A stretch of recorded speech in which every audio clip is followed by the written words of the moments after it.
ਧੰਨ ਵਾਹਿਗੁਰੂ ਸਾਹਿਬ ਜੀ। ਮਹੱਲਾ ਪਹਿਲਾ। ਵੱਡੀ ਵਡਿਆਈ ਜਾ ਵੱਡਾ ਨਾਉ। ਵੱਡੀ ਵਡਿਆਈ ਜਾ ਸੱਚ ਨਿਆਉ। ਵੱਡੀ ਵਡਿਆਈ ਜਾ ਨਿਹਚਲ ਥਾਉ। ਵੱਡੀ ਵਡਿਆਈ ਜਾਣੈ ਆਲਾਉ। ਵੱਡੀ ਵਡਿਆਈ ਬੁਝੈ ਸਭ ਭਾਉ। ਵੱਡੀ ਵਡਿਆਈ ਜਾ ਪੁੱਛ ਨਾ ਕਰੇ ਦਾਤ। ਵੱਡੀ ਵਡਿਆਈ ਜਾ ਪੁੱਛ ਨਾ ਦਾਤ। ਵੱਡੀ ਵਡਿਆਈ ਜਾ ਆਪੇ ਆਪ।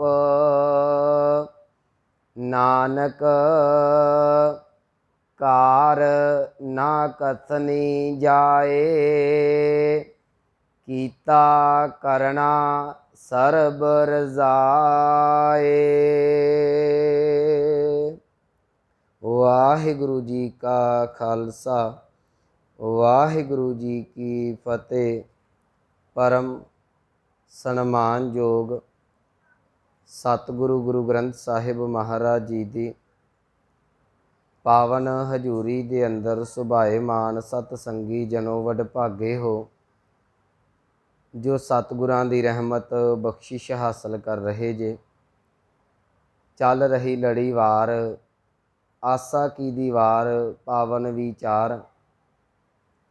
ਆਪ ਜੀ ਨੇ ਦੂਸਰੀ ਪੌੜੀ ਦੇ ਨਾਲ ਜੋ ਧੰਨ ਗੁਰੂ ਨਾਨਕ ਸਾਹਿਬ ਮਹਾਰਾਜ ਜੀ ਦਾ ਦੂਸਰਾ ਸ਼ਲੋਕ ਹੈ, ਉਹਦਾ ਮੂਲ ਪਾਠ ਸਰਵਣ ਕੀਤਾ ਹੈ।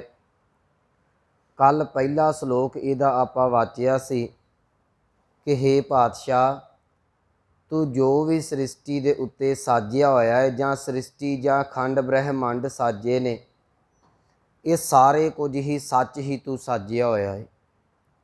ਉਹਦਾ ਇੱਕ ਕਾਰਨ ਹੈ, ਜਦੋਂ ਹਰੇਕ ਚੀਜ਼ ਵਿੱਚ ਤੇਰੀ ਆਪਣੀ ਹੋਂਦ ਹੈ, ਜਦੋਂ ਅਸੀਂ ਤੇਰੇ ਨਾਲ ਜੋੜ ਕੇ ਦੇਖਦੇ ਹਾਂ ਤੇ ਉਹ ਸਾਰੇ ਦਾ ਸਾਰਾ ਸੱਚ ਹੈ।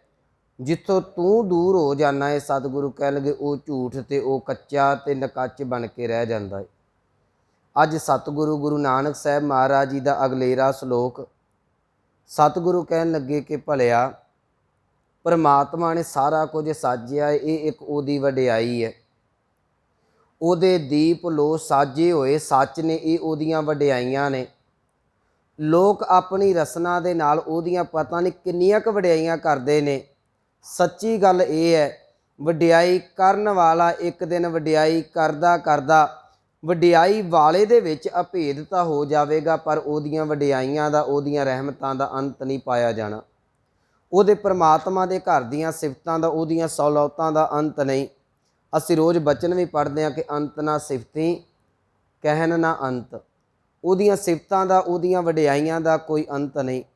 ਪਰ ਇਸ ਸ਼ਲੋਕ ਦੇ ਵਿੱਚ ਮੇਰੇ ਸਤਿਗੁਰਾਂ ਨੇ ਪਰਮਾਤਮਾ ਦੀਆਂ ਕੁਝ ਵਡਿਆਈਆਂ ਦਾ ਜਿਹੜਾ ਜ਼ਿਕਰ ਹੈ ਉਹ ਇੱਥੇ ਕਰਨਾ ਕੀਤਾ ਹੈ। ਸਤਿਗੁਰੂ ਆਰੰਭ ਦੇ ਵਿੱਚ ਬਖਸ਼ਿਸ਼ ਕਰਦੇ ਨੇ, ਵੱਡੀ ਵਡਿਆਈ ਜਾਂ ਵੱਡਾ ਨਾਉ। ਇਹ ਦੋ ਜਿਹੜੇ ਸ਼ਬਦ ਨੇ ਬਾਰ-ਬਾਰ ਰਿਪੀਟ ਹੋਣਗੇ ਇਸ ਸ਼ਲੋਕ ਦੇ ਵਿੱਚ ਕਿ ਵੱਡੀ ਵਡਿਆਈ। ਇਹਦਾ ਅਰਥ ਇਹ ਕਰਾਂਗੇ ਕਿ ਪਰਮਾਤਮਾ ਦੀ ਆ ਵੀ ਇੱਕ ਵਡਿਆਈ ਹੈ। ਉਹਦੀਆਂ ਵਡਿਆਈਆਂ ਬੇਅੰਤ ਨੇ। ਮੈਂ ਪਹਿਲਾਂ ਹੀ ਕਿਹਾ ਕਿ ਉਹਨੂੰ ਪੂਰਨ ਤੌਰ 'ਤੇ ਅਸੀਂ ਬਿਆਨ ਨਹੀਂ ਕਰ ਸਕਦੇ, ਪਰ ਸਤਿਗੁਰਾਂ ਨੇ ਕੁਝ ਵਡਿਆਈਆਂ ਇੱਥੇ ਦੱਸਦਿਆਂ ਹੋਇਆਂ ਕਿਹਾ ਕਿ ਭਲਿਆ ਆ ਰੱਬ ਦੀਆਂ ਵਡਿਆਈਆਂ ਵੀ ਨੇ। ਕਿਹੜੀ? ਕਹਿ ਲਗੇ ਜਾ ਵੱਡਾ ਨਾਉ। ਇਹਦਾ ਪਾਠ ਜਾਂ ਨਹੀਂ ਕਰਨਾ। ਜੇ ਜਾਂ ਕਰਾਂਗੇ ਇਹਦਾ ਅਰਥ ਹੋ ਜਾਏਗਾ ਦੋਵਾਂ ਦੇ ਵਿੱਚ ਫਰਕ, ਜਾਂ ਆ ਤੇ ਜਾਂ ਆ। ਜਾਂ ਪਾਠ ਕਰਾਂਗੇ ਇਹਦਾ ਅਰਥ ਹੋਵੇਗਾ ਜਿਸ ਦਾ। ਕਹਿ ਲਗੇ ਵੱਡੀ ਵਡਿਆਈ ਜਾਂ ਵੱਡਾ ਨਾਉ। ਕਹਿੰਦੇ ਨਾਉ ਦਾ ਅਰਥ ਕਰਾਂਗੇ ਨਾਮ, ਉਹਦਾ ਜਸ। ਕਹਿੰਦੇ ਪਰਮਾਤਮਾ ਦੀ ਇੱਕ ਸਭ ਤੋਂ ਵੱਡੀ ਵਡਿਆਈ ਇਹ ਹੈ ਕਿ ਉਹਦਾ ਜਸ ਸਾਰਿਆਂ ਤੋਂ ਵੱਡਾ ਹੈ। ਉਸ ਪਰਮਾਤਮਾ ਦਾ ਨਾਮਣਾ ਜਿਹੜਾ ਹੈ ਉਹਦੀ ਵਡਿਆਈ ਹੈ कि वो सारिਆਂ ਤੋਂ ਵੱਧ ਉਹਦਾ ਨਾਮ ਤਾਕਤਵਰ है। ਜਦੋਂ ਅਸੀਂ ਦੁਨਿਆਵੀ ਤੌਰ ਤੇ ਕਿਸੇ ਮਨੁੱਖ ਨੂੰ ਦੇਖਦੇ ਹਾਂ, ਹਰੇਕ ਮਨੁੱਖ ਦਾ ਨਾਮ ਆਪਣੀ ਹੋਂਦ ਰੱਖਦਾ ਹੈ। ਕੋਈ ਪਿੰਡ ਦਾ ਪੰਚ ਹੈ, ਉਹਦੀ ਆਪਣੀ ਇੱਕ ਜਿਹੜੀ ਹੈ ਨਾਮ ਦੀ ਹੋਂਦ ਹੈ। ਕੋਈ ਸਰਪੰਚ है, कोई MLA है, कोई मंत्री है, कोई राष्ट्रपति है, कोई किसी किस्म का जड़ा है वो मंत्री है, कोई राजा है, भावें छत्रपति राजा क्या ना होवे। याद रखियो एक दिन जिहड़े मनुखां दे नाम ने ये मिट जाणगे। अज तक दुनिया दे उत्ते पता नहीं किन्ने क राजे आए ते किन्ने क इत्थे होके चले गए, किसी का हिसाब किताब कोई नहीं। बाबा गुरु ग्रंथ साहिब महाराज जी की बाणी का बचन है कि इस आसन के उत्ते पता नहीं किन्ने क बह के चले गए। ऐसे घर हम ये भी असी बचन पढ़ते कि ऐसे घर हम बहुत बसाए जब हम राम गर्भ होए आए। या ये भी बचन पढ़िया जाता है कि ऐसे आसन बहुत बैस गया। पता नहीं इहो जे आसन इहो जे शरीर किन्ने क हंडाले गए। कई राजे पैदा होके राजे जमीन दे विच ही गर्क हो गए। कईयां दे राज भाग पैदा होए वो सारे दे सारे खत्म हो गए। पर सतगुरु जी बख्शिश करते हैं, परमात्मा की वड्डी वड्याई ये है जिस वेले पृथ्वी साजी भी नहीं सी गई, अरबत नरबत धुंधू कारा सी, परमात्मा का नाम उदों भी अटल सी। जिस दिन सारा पसारा समेट लिया जाएगा, परमात्मा का नाम उस दिन भी अटल रहना है। जिन्हों गुरु नानक साहब महाराज जी सानू रोज़ समझाते हैं कि आद सच जुगाद सच है भी सच, नानक होसी पी सच। वो सदीव काल है। वैसे सदीव काल भी शब्द एक साडा है। जो ये शब्द में होंद च नहीं सी आए, परमात्मा तो उदों भी मौजूद सी। सतगुरु इत्थे समझा रहे ने, कहन लगे भलिया मनुख का नाम है, उहदा नाम जिहड़ा लिमिट दे विच चलदा है, पर परमात्मा का नाम असीम है। कण कण दे विच जरे जरे दे विच परमात्मा का नाम है। मनुख का नाम किते काम करदा है, किते नहीं काम करदा, पर जिथे परमात्मा का नाम जपिया जाता है, परमात्मा का नाम हर थां दे उत्ते, इत्थों तक कि खंडा ब्रह्मंडा दे विच सारे पासियां ते परमात्मा का नाम वो चलदा पिया है। सतगुरु इत्थे बख्शिश करते हैं, वड्डी वड्याई जा वड्डा नाओ। कहंदे परमात्मा की बड़ी वड्डी ये वड्याई है। उहदी एक सिफत है कि उहदा नाम ना उहदा जस बहुत वड्डा है। अगे कह लगे वड्डी वड्याई जा सच न्याओ।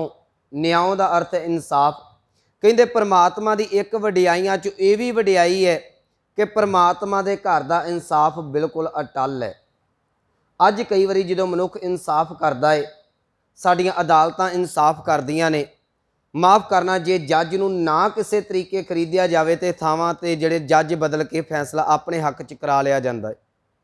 कुछ समा पहला ये चीज़ां चलियां, साडियां सरकारां ने इदां कीता, जो इंसाफ की गुहार लाई गई उत्थे जज तब्दीली करके ते जिहड़े ने फैसला अपने हक्कां च हो जांदा रहा। पर परमात्मा के घर का एक अटल जिहड़ा है वो फैसला है कि वो न्याय पूरा करदा, पूरा न्याय करे करतार। उहदे घर दे विच कोई वाद नहीं, उहदे घर दे विच कोई घाट नहीं। याद रखियो उहदे घर च ना कोई दलील चलदी जे, ना अपील चलनी है, ना कोई रिश्वत है, ना ही उत्थे धोखाधड़ी है, ना ही साडे बाहरी बहाने चलने ने, ते ना ही उत्थे किसी ने छलिया जाना है। गां अगे जाके इस पौड़ी दे विच जिक्र भी आवेगा कि उत्थे सच्चे ही सच निबड़े, चुन वख कढे जजमाले। उहदे घर दे विच तेरियां चंगियाइयां, असीं रोज़ पढ़दे हां, चंगियाइयां बुरियाइयां वाचा धर्म हंदूर, बिल्कुल न्याय कीता जावेगा। जिहड़े तू चंगे कर्म कीते ने तैनूं उहदा फल मिलेगा, जिहड़े तू बुरे कर्म कीते ने तैनूं फल उन्हां दा भी भुगतना पैना है। न्याय है ना परमात्मा दा।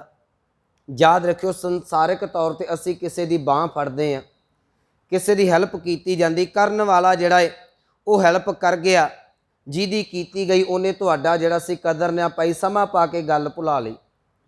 पर गुरु ग्रंथ साहिब की बाणी कहती है कि भलिया लोग भुला सकते हैं पर परमात्मा नहीं भुला सकता। ये एक इत्थों तक बचन आउंदा है, कह लगे एक तिल नहीं भन्नै घाले। एक तुहाडी तिल जिन्नी भी नेकी है ना, परमात्मा वो भी नीजे रखदा।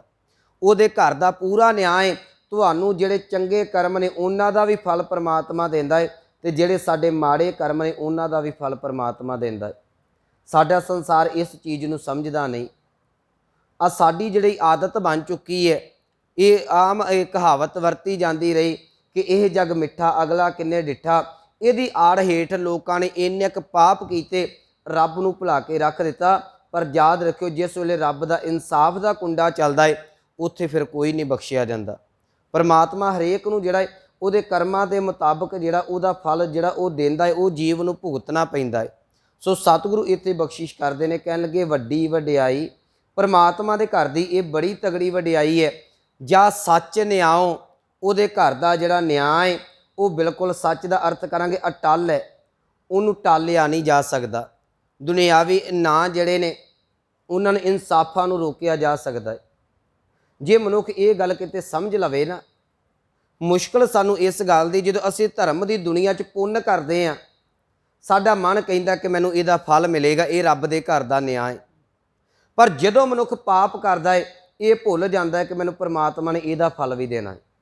जो परमात्मा न्याय करना आउंदा है ना, वो बिल्कुल बराबर न्याय किया जाता है। इत्थे मैनूं एक घटना याद आ गई। एक बार एक साधु तपीसर ने तकरीबन कई साल एक सिल दे उत्ते बैठ के बंदगी की, तपस्या की, चौंकड़ा मार के साधना करता रहा। कई साल निकल गए, उन्हें वेख्या कोई गल नहीं बनी, अंदर दी कोई खेड ना वापरी। उन्हें रब नूं एक मेहना मारिया, कहन लग्या रब्बा मैनू इंसाफ चाहिदा है, मैनू न्याय चाहिदा है। अगों आवाज़ आई, कह लगे काहदा न्याय? कहन लगा मैं इन्ना लम्मा समा तेरा नाम जपिया बंदगी की है, मैनू इहदा जिहड़ा इंसाफ चाहिदा उहदा फल मिलना चाहिदा है। तो लिखण वाला लिखदा है, कहन लगे परमात्मा की कोई गैवी आवाज़ आउंदी, इस तो पहलां वो सिल बोल पई, कहंदी मैनू भी इंसाफ चाहिदा, ये मेरे उत्ते इन्ना साल बैठा रहा, हुण इहदे सिर ते मैं बैठांगी। जे इंसाफ करना है ना तो परमात्मा मेरे नाल भी तू इंसाफ कर। जे मेरे उत्ते बैठा रहा है मैनू ये अपने सिर दे चुक के बिठावे। मेरे कहण दा भाव परमात्मा किसी की भी घाल कमाई नूं चंगे जां माड़े कर्म नूं वो अखों परोखे नहीं करता। एक ये धरती का सुभाव है, धरती च तुसीं जो बीजोगे ना वो उगना ही उगना है। पर सतगुरु गुरु ग्रंथ साहिब महाराज जी की बाणी असीं इस श्लोक पढ़ांगे। मनुख की चाहुंदा, कहण लगे बीजै बिख, बीज दा ते जहर पिया है। सुभाव इहदा इदां बन चुका है कि अपनी मन मर्जी मनाउण वास्ते ये झूठ का ये धोखे धड़ी का जिहड़ा है वो सहारा लैंदा। बीजै बिख, हुण चाहुंदा कि मंगै अमृत, मैनूं इथों अमृत मिल जाए, इथों चंगा फल प्राप्त हो जाए। वेखो यह न्याय सतगुरु कहंदे भलिया कित्थों दा न्याय? परमात्मा दे घर दा अटल इंसाफ है। जिहो जिहा तू बीजेगा उहो जिहा तैनूं वड्ढना पैना है। सतगुरु कह लगे वड्डी वडियाई जा सच न्याओ, ये परमात्मा की बहुत वड्डी वडियाई है। एक गल कह के मैं अगे चलां। कई वारी माड़े मनुख नूं जिहड़ी दुनिया है समाज साडा इंसाफ नहीं देंदा। आम वेख्या जाता है इत्थे पैसे वाले का बोल बाला है, जिहदे चार जेब दे विच दाने ने, सियाणे कहंदे जिहदे कोठी दाने उहदे कमले भी सियाणे। पैसे वाले का इत्थे जिहड़ी है बोल बाला होवेगा, पर जे कोई किसी दे नाल धक्का करदा है, धोखा करदा है, एक गल याद रखियो, इहदा हिसाब किताब परमात्मा की कचहरी च होवेगा।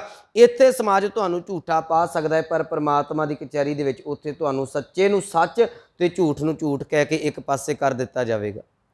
उत्थे किसी की कोई दलील अपील नहीं चलनी। क्यों? क्योंकि वो बिल्कुल निरपक्ष होकर फैसला किया जाता है। वड्डी वडियाई जा सच न्याओ, वड्डी वडियाई जा निश्चल थां। निश्चल कहते ने ना हिलन वाली, थां का अर्थ है टिकाणा। मनुख जिहड़ा है ये अपने टिकाणे बदलता रहिंदा। जिवें आरंभ च कहा कि ऐसे घर हम बहुत बसाए, बड़े साडे शरीर बदलते रहे, बड़ियां असी जूना हटाउंदे रहे, साडा कोई एक टिकाणा ना रहा। कदी मनुख कई जन्म पए कीट पतंगा, कई जन्म इन्हें कीड़िया पतंगियां दे विच कढ दिते, कई जन्म गजमीन कुरंगा, कई जन्म पंखी सर्प होयो, कई जन्म हैवर बृख जो है, कई कई जन्म लैंदा रहा, वक्खो वक्ख जूना दे विच जांदा रहा। सतगुरु कह लगे पर जूना हंडाउण दे नाल इहदे पल्ले कुछ ना पिया, इहदा टिकाणा पक्का नहीं। पर परमात्मा गुरु ग्रंथ साहिब महाराज जी की बाणी ने दो हस्तियां मन्नियां ने जी। कह लगे एक परमात्मा ते एक परमात्मा नूं जपण वाला जिहड़ा है उहदा टिकाणा अटल हो जाता है। चलो एक तो असी इत्थे बचन पढ़ लिया वड्डी वडियाई जां नेचल थां, ते असी गुरु ग्रंथ साहिब दे विच इह भी पढ़दे हां कि प्रभ कै सिमरन ਨਿਹਚਲ ਆਸਨ। परमात्मा ਦਾ ਸਿਮਰਨ ਕਰਨ ਦੇ ਨਾਲ, ਬੰਦਗੀ ਕਰਨ ਦੇ ਨਾਲ ਜਿਹੜਾ परमात्मा ਨਿਹਚਲ ਆਸਨ ਤੇ ਬਿਰਾਜਮਾਨ ਹੈ, ਜਦੋਂ ਕੋਈ ਉਸ परमात्मा ਨੂੰ ਜਪਦਾ ਹੈ, ਮੈਂ ਗੁਰੂ ਅਰਜਨ ਸਾਹਿਬ ਕਹਿੰਦੇ ਉਹਦਾ ਵੀ ਨਿਹਚਲ ਆਸਨ ਹੋ ਜਾਂਦਾ ਹੈ। ਇੱਥੇ परमात्मा ਦੀ ਵਡਿਆਈ ਹੈ, ਕਹਿਣ ਲੱਗੇ ਵੱਡੀ ਵਡਿਆਈ ਜਾਂ ਨਿਹਚਲ ਥਾਉ। ਕਹਿੰਦੇ परमात्मा ਦਾ ਟਿਕਾਣਾ, परमात्मा ਦਾ ਆਸਨ ਨਿਹਚਲ ਹੈ, ਉਹਨੂੰ ਕੋਈ ਅਖੌੜ ਨਹੀਂ ਸਕਦਾ। ਦੁਨਿਆਵੀ ਤੌਰ ਤੇ ਕੋਈ ਵੀ ਜੀਵ ਇਦਾਂ ਦਾ ਨਹੀਂ ਜਿਹੜਾ ਕਿਸੇ ਇੱਕ ਪਦ ਦੇ ਉੱਤੇ ਅਸੀਨ ਰਵੇ। ਜੇ ਮਨੁੱਖ ਸਰਕਾਰੀ ਨੌਕਰੀ ਕਰਦਾ ਉਹਦਾ ਵੀ ਇੱਕ ਟਾਈਮ ਹੈ, ਜੇ ਕੋਈ ਕਿਸੇ ਮੰਤਰੀ ਦੇ ਪਦ ਦੇ ਉੱਤੇ ਉਹਦਾ ਵੀ ਇੱਕ ਟਾਈਮ ਹੈ। ਇੱਥੋਂ ਤੱਕ ਸਾਡੇ ਸਰੀਰ ਦਾ ਵੀ ਟਾਈਮ ਹੈ। ਪਹਿਲਾਂ ਮਨੁੱਖ ਬੱਚਾ ਸੀ, ਬੱਚੇ ਤੇ ਇਹ ਨੇਚਲ ਨਾ ਰਿਹਾ, ਬੱਚੇ ਤੋਂ ਜਵਾਨ, ਜਵਾਨੀ ਤੋਂ ਬੁਢੇਪਾ ਆ ਗਿਆ, ਬੁਢੇਪੇ ਨੇ ਪਲਟੀ ਮਾਰੀ ਤੇ ਹੁਣ ਚੌਂ ਮੋਢਿਆਂ ਤੇ ਚੱਲ ਕੇ ਸਿਵਿਆਂ ਵੱਲ ਨੂੰ ਤੁਰ ਪਿਆ। ਇਹਦਾ ਕਿਹੜਾ ਨੇਚਲ ਟਿਕਾਣਾ ਸੀ? ਪਰ परमात्मा एक थां दे उत्ते वो बिल्कुल अटल थां दे उत्ते बैठा होया, निहचल थाओ। अगे कल गए वड्डी वडियाई जानै आ लाओ। आ लाओ दा अर्थ करांगे अंदर दी वेदना, अंदर दी भावना नूं।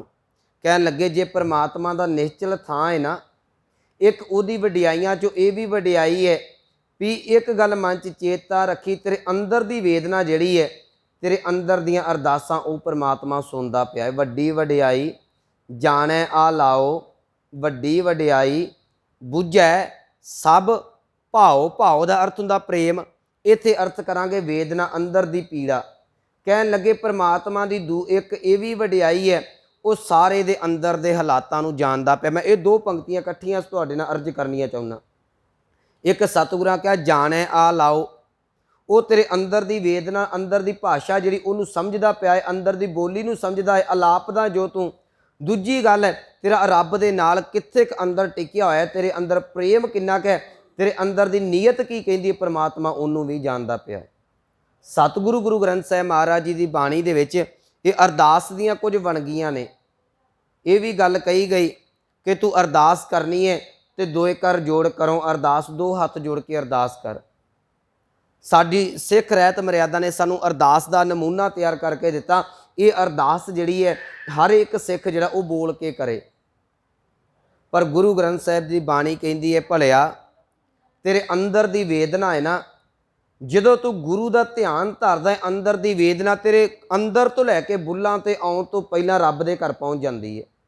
वो असीं वचन पढ़ते हैं, विन बोलिया सब किश जानदा। हो सकदा तेरे को बोलिया ना जाए, कई बारी अल्फाज नहीं हुंदे। मैं परसों कहा सी मनुख दो हालातां च ज़्यादा रब तो टुट जाता है, ज़्यादा सुख दे विच, ज़्यादा दुख दे विच। अज इहदा दुखां ने इन्ना क लक तोड़ दिता, अंदर दी वेदना किसी नूं दसदा है ते अखियां बोलन नहीं दिंदियां, नीर वह तुरदा है। पर याद रखियो लोग अखां दे पानी दे जिहड़ी बोली ना समझदे होण, पर जदों अंदरों वलवला बनदा है परमात्मा उस ही वलवले नूं उस वेले समझ लैंदा है। जाणै आ लाओ कहंदे ये उहदी एक वडियाई है। परमात्मा साडे शब्दां दा मुहताज नहीं, साडी अरदास भावना दी मुहताज है। याद रखियो शब्दां दी नहीं। जे तुसीं शब्दां वल चलोगे, पढ़िया लिखिया नौजवान जां जिहड़ा साडा फिरका है, इन्हां दे कोल बड़े बड़े वधिया शब्द ने, असीं गुरबाणी दीयां तुकां ला ला के अरदास करदे हां।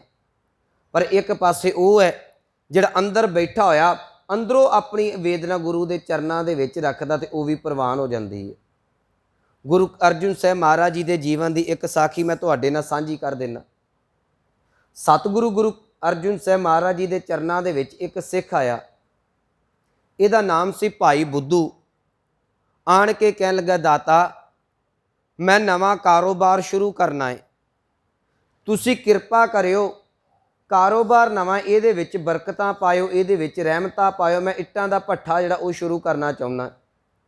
सतगुरु कह लगे गुरु नानक साहब का नाम लैके ये कारज आरंभ कर दे, पर जदों भट्ठा खोलेगा जिस वेले इट्टां तेरियां पक जाणगियां, आवा पक जाएगा, इट्टां बाहर कड्डेगा, कड्डण तो पहलां पैसा कोई वट्टण तो पहलां गुरु की संगत करा के संगत की सेवा कर ली, गुरु नानक साहब का नाम ध्याली, परमात्मा तेरे काम दे विच बरकतां पावेगा। भाई बुद्धू ने आवा बनाया, उन्हें भट्ठा लाया, कच्चियां इट्टां पाईयां ते भट्ठे दे विच एक छोटी जी सुराख मोरी रखी जाती है, वेख्या जाए कि अंदर इट पक चुकी कि नहीं। उन्हें मोरी दे राही वेख्या इट्टां जिहड़ियां लाल हो चुकियां ने। मन च आया गुरु अर्जुन साहब जी ने कहा सी कि आवा खोलन तो पहलां, इट्टां बाहर कड्ढण तो पहलां तू जिहड़ा है वो गुरु की संगत करावीं, इन्हें घर दे विच संगत सद्दी, कीर्तन होया, भजन बंदगी की गई, प्रशादा तैयार होया। इत्थे विद्वान कहिंदे ने कुछ कि लंगर मस्ताना हो चुका सी, कुछ कहिंदे अजे अरदास होनी सी। हुण इधर अरदास हुंदी पई है, अरदास तो बाद जिहड़ा वो अज भी भोग लगदा है, प्रशादा वरताया जांदा है। इधर अरदास हुंदी पई है, अरदास च संगत कह रही है कि पातशाह तुहाडे सिख ने, बुद्धू ने 10 नौआं दी किरत कमाई दे नाल ये कारज आरंभ किया है। संगत की अरदास है कि बुद्धू का आवा पक्का निकले, कारोबारां दे विच वाधे होवन। इन्ने चिर नूं एक बार फकीर आया पिया है, अजे अरदास होनी, वो आण के कहंदा इस चंदरे पेट ने पता नहीं कई दिन हो गए प्रशादा नहीं छकिया, कई दिनों का कुछ खाण नूं नहीं मिलिया। मैं सुनिया इत्थे गुरु नानक की संगत हो रही है अज, तो गुरु नानक के घरों कभी कोई भुखा नहीं गया, मैनूं 2 प्रशादे छकण नूं दे दिओ।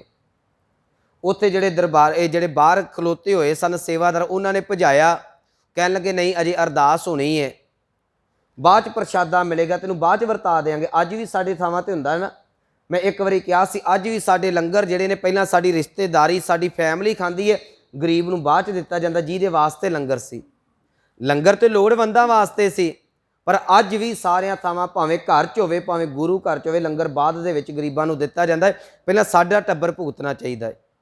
हुण ये भाई बुद्धू के घर दे विच अरदास हो रही है कि सतगुरु भाई बुद्धू का आवा पक जाए। फकीर नूं कहा जा रहा है कि तेनों प्रशादा अजे नहीं मिलेगा। संगत कह रही सी बुद्धू का आवा पके। फकीर ने इन्नी गल कही सी, कह लगे बाबा नानक जिहड़ा तेरे सिख का ढिड नहीं भर सकता, उहदा आवा कित्थों पकेगा। देखो अरदास की ताकत देखो, संगत होई, लंगर वरताया गया, वह फकीर बेचारा इदा भुखा निभाना चला गया। ये बारे गां इतिहास नहीं बोलता। मैं एक बेनती करा, अपने घर चो कोशिश करियो। भाई मरदाना साहब गुरु नानक साहब ने कहा सी, तेरे घरों कभी कोई भुखा ना जाए। ये गुरु नानक के घर के सिख का असूल है जी। साडे घर च प्रशादा पकदा, गुरु नानक का लंगर है। कभी जिंदगी इदा ना हो कि कोई गरीब आवे अमीर आवे साडे घर चो बिना प्रशादे तो भुखा ना जाए। हाँ कोई ना वैसे छके, ये गल वखरी है।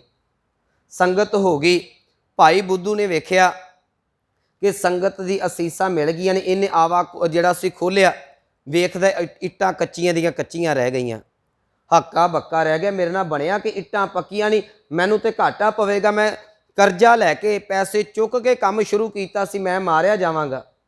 भज्जिया फिर गुरु अर्जन साहब वाल नूं, आण के सतगुरां दे चरनां 'च बेनती कीती, दाता ये की तुसीं भाना वरता दिता, तुसीं बचन कीते सन कारोबारां दे विच वाधे होवणगे, ते आवा तो मेरे कच्चे का कच्चा रह गया। सतगुरु कह लगे किते ना किते कोई कमी रही होगी जिहड़ी गुरु नानक के घर तक तेरी अरदास नहीं पहुँची। कह लगा सतगुरु कोई कमी नहीं, मैं संगत भी बुलाई, प्रशादा पानी भी तैयार किया, भजन बंदगी भी हुई। सतगुरु कह लगे कोई भुखा तो नहीं गया। कह लगे हाँ एक फकीर सी बाहर, उन्होंने कहा सी अजे अरदास नहीं हुई, प्रशादा बाद च मिलेगा, अजे लंगर नहीं तेरे वास्ते। सतगुरु कह लगे वो वेखण नूं सादे कपड़ियां वाला लगदा सी, पर उहदे अंदर गुरु नानक की जोत डगमग पई करदी सी। वो गुरु नानक साहब दे नाल अंदरों जुड़िया होया सी। सारी संगत की एक पासे अरदास, जुड़े हुए ने 2 शब्द कह दिते, तेरा आवा कच्चे का कच्चा रह गया। कह लगा दाता भुल हो गई, हुण की बनूंगा। सतगुरु कह लगे तू संगत सदी है, अद्धी तेरी इज्जत पत रखी जाएगी, तेनों घाटा नहीं पवेगा। याद रखी इट्टां कच्चियां ही पक्कियां दे भाव दे नाल विक जाणगियां। जिस वेले उन्हां अगलियां महीनिਆਂ ਦੇ ਵਿੱਚ जून जुलाई च मीह पए, सौन ਦੇ ਮਹੀਨੇ च मीह पए, मीह पैण दे कारण ਜਿਹੜਾ ਸੀ ਜਹਾਂਗੀਰ ਦੇ ਕਿਲੇ ਦੀ ਕੰਧ ਢੱਠੀ। ਉਹ ਫਿਰ ਭਾਈ ਬੁੱਧੂ ਦੇ ਆਵੇ ਤੋਂ ਕੱਚੀਆਂ ਇੱਟਾਂ ਉਹਨੇ ਪੱਕੀਆਂ ਦੇ ਭਾਅ ਵੇਚ ਕੇ ਉਹ ਕੰਧ ਬਣਵਾਈ ਸੀ। ਤੇ ਸਤਿਗੁਰਾਂ ਨੇ ਘਾਟਾ ਤਾਂ ਨਹੀਂ ਪੈ ਦਿੱਤਾ, ਪਰ ਮੈਂ ਜਿਹੜੀ ਇੱਥੇ ਬੇਨਤੀ ਕਰ ਰਿਹਾ, ਜਾਣੈ ਆ ਲਾਓ परमात्मा के घर दे विच साडे अंदरों कीते हुए बोल उस वेले उहदे दर ते प्रवान हो जाते हैं।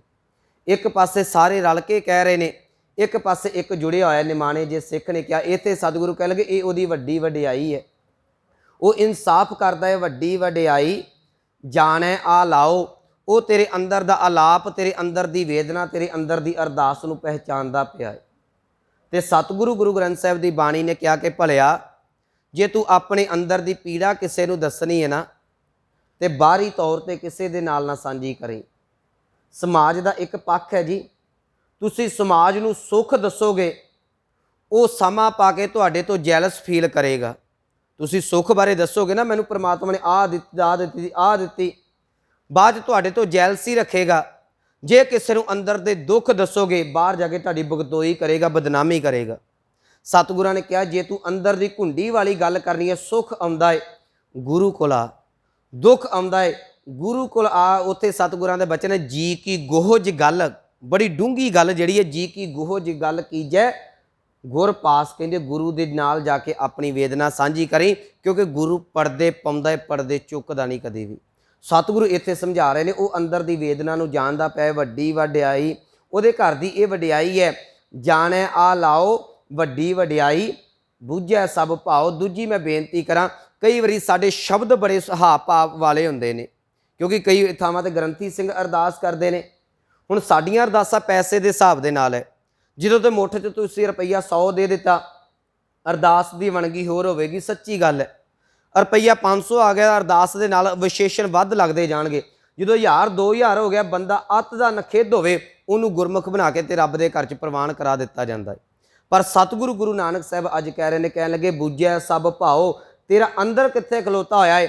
ਲੋਕਾਂ ਦੇ ਨਾਲ ਤੇ ਤੂੰ ਭੁਲੇਖਾ ਧੋਖਾ ਧੜੀ ਕਰ ਸਕਦਾ ਹੈ, ਪਰਮਾਤਮਾ ਜਾਣਦਾ ਹੈ ਤੂੰ ਅਰਦਾਸ ਕਰਾ ਰਿਹਾ ਤੇ ਤੇਰੇ ਅੰਦਰ ਦੀ ਅਰਦਾਸ ਕੀ ਬੋਲਦੀ ਹੈ, ਤੇਰੇ ਹਿਰਦੇ ਦੀ ਪੀੜਾ ਕੀ ਹੈ। ਕਈ ਵਾਰੀ ਮਨੁੱਖ ਮਾਈਕ ਦੇ ਉੱਤੇ ਸ਼ਬਦ ਕੁਝ ਬੋਲਦਾ ਹੈ, ਅੰਦਰ ਕੁਝ ਕਹਿ ਰਿਹਾ ਹੁੰਦਾ ਹੈ।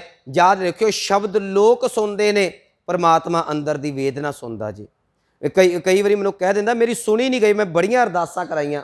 ਭਲਿਆ ਅਰਦਾਸਾਂ ਤੇ ਸ਼ਬਦਾਂ ਦੀਆਂ ਕਰਵਾਈਆਂ, ਅੰਦਰ ਤੇਰਾ ਜਿੱਥੇ ਟਿਕਿਆ ਸੀ ਫਲ ਤੇ ਉਸ ਚੀਜ਼ ਨੂੰ ਲੱਗਣਾ ਸੀ। ਵੱਡੀ ਵਡਿਆਈ ਬੁੱਝੈ ਸਭ ਭਾਓ, ਉਹ ਤੇਰੇ ਅੰਦਰ ਦੀ ਵੇਦਨਾ ਨੂੰ, ਅੰਦਰ ਦੇ ਹਾਲਾਤਾਂ ਨੂੰ ਜਾਣਦਾ ਪਿਆ ਹੈ। ਵੱਡੀ ਵਡਿਆਈ ਜਾ ਪੁੱਛ ਨਾ ਦਾਤ।